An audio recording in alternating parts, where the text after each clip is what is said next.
The great lock-in of 2025. Well, that's what they're calling it this year. Hi, I'm Dr. Pubali Chaudhary, consultant psychiatrist, and today I'll tell you what the great lock-in is going to mean for me as a psychiatrist and how you can add such positive elements to your life too at the end of the year when everybody's just waiting for January to start their new goals, and you can give yourself a 2 to 3 month step ahead just by following a simple lock-in method. The great glow up, the great lock in, the great transformation, whatever you call it, these are few months that you can use to build some good habits. As you know, building a habit takes more than 21 days. Now, if you stick to it for this period, you will benefit not just your current self but also your future self. As a psychiatrist, I see daily people who have not been able to build good habits. Maybe they are escaping from depression by doom scrolling on their phone, eating junk food, or focusing on drugs and alcohol. So, this is something that I get to see on a daily basis in my clinical practice. And surprisingly, it's not youngsters alone. I have had to tell 70-year-old patients to stop their Coca-Cola addiction and junk food eating. I have had to tell 60s and 70s people that you need to stop binge watching on your phone. And this is something which we need to focus on, that when we are focusing on the lock-in or any transformation, it's not aimed just at youngsters. You can change your life at any time, even in your 40s, even in your 50s, even in your 70s. So the great lock-in for me is going to focus on a few important steps that you can start today, and you can build your future in a way that you cannot comprehend. Now, as you know, little steps over a long period of time lead to transformational results. So, in the Great Lock-in of 2025, I will give you 5 areas that you need to focus on. The first area is going to be health. Second area is going to be mental health. So, let's call it physical health and mental health. Third area is going to be your relationship with yourself. Fourth area, your relationship with others. And fifth area is going to be your hobbies and your work. I'm clubbing it into 5 categories for ease of the video. And now I'll start with the first one, that is physical health. As you know, every single year there comes a bunch of new activities that you can try in terms of your physical health. Some years we see a lot of focus on strength training. Some years we see that cardio is doing better. Some years it's all about intermittent fasting. But whatever you're trying out, ensure that you're sticking to a consistent routine. So give yourself one physical health goal. It can be 5,000 steps per day. It can be eating 2 fruits and vegetables per day. It can be eating out less than once a week. So whatever it is that you're putting your goal, let's put that as physical health. The second category that I will give is for mental health. So for mental health, you can build up any habits that you like. This is again very important, that this is not the same as mental illness. Mental illness is something I treat in my patients on a daily basis.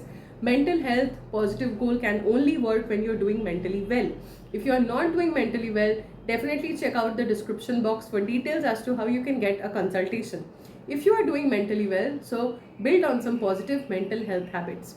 So the first habit that you can build is obviously focusing on journaling, gratitude practice, some kind of meditation routine, some kind of breath work, breathing exercises, some kind of morning routine like exercise. So if you include exercise as a routine, that can work both for your physical health and your mental health. So it's a 2-in-1.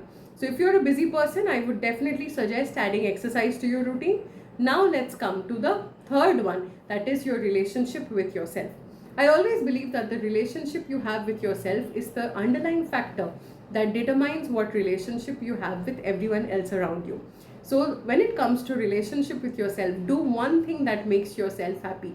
So when people come to me with depression, I often say it's not about removing just the negatives, but it's also about adding positives to your day. So one method of adding a positive to your day would be to just have a journaling exercise, or to just sit in the sun, do some painting, write a poem, listen to music, dance, whatever it means for you to be happy. Cook a meal for yourself, bake, try out new recipes, whatever you feel will keep you happy. That is what you need to focus on. So now the relationship with yourself also comes to analyzing yourself, bringing yourself some self-awareness. So know what you like, what you don't like. Make a hour throughout the day when you sit with certain questions like journal prompts, and you write about the things that you like about yourself, where you're headed, where your life is headed. I think these are certain important check-ins that can help you on a day-to-day basis. Now comes the relationship with others. Once the relationship with yourself is in a certain good place, you can definitely focus on the relationship with others. The better you are at the relationship with yourself, you'll be better in relationship with others.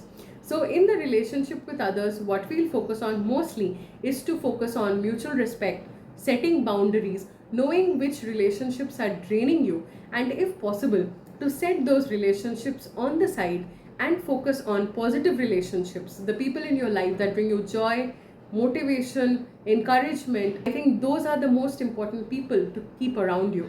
So when you're doing a detox in terms of your digital detox also, I think removing the people who give you negative vibes on social media, if you need to block, unfollow and these kind of changes, I think that is something you need to definitely focus on. One more thing that you need to focus on is the most important part, that is how you're going to build a future for yourself. I think that is where work and hobbies comes into the picture, because work life balance is something I always talk about. Even though if you're busy with work for 12 hours in a day, keep that 1 hour of the day that you can actually focus on your hobbies. That's going to make you very successful in life, and the most important part is that you will be a better person because of those. So coming to hobbies, do bring back one hobby that your inner child like to do, or if you want to try something new, definitely go for that. Hobbies are a way to add some positive energy, some serotonin, dopamine, endorphins into your day, and this is something I always highlight for my patients, that just getting rid of the negative will not heal depression. Rather, we have to add positives to our day as well. And when it comes to work, just sit down with yourself. Again, this is where journaling comes into a huge role. If you can just write what you're doing in your work life well, what are the areas that you can work on, what are the areas that you're not satisfied with, are you looking at a job switch, are you looking at a role change, do you feel you need a career break, do you feel you want to pivot your career in a certain direction? These are all questions that you should analyze with yourself. And anywhere if you feel stuck in this whole situation, because unfortunately when we focus inwards, we will also face certain problems that are just related to the problem areas. So you might just sit down to assess your 2025 and you see that there are more problems than solutions, there are more negatives than positives. So that's just an indication that you're growing and evolving, and maybe you need a professional that can help you in the next step of your journey. So for that, you can just DM, just check out the description box for the consultation, and hopefully you'll share this video with someone who can keep you accountable during your lock-in. Let's hope you have a wonderful lock-in. Do like, share and subscribe, and let's meet again in the next video.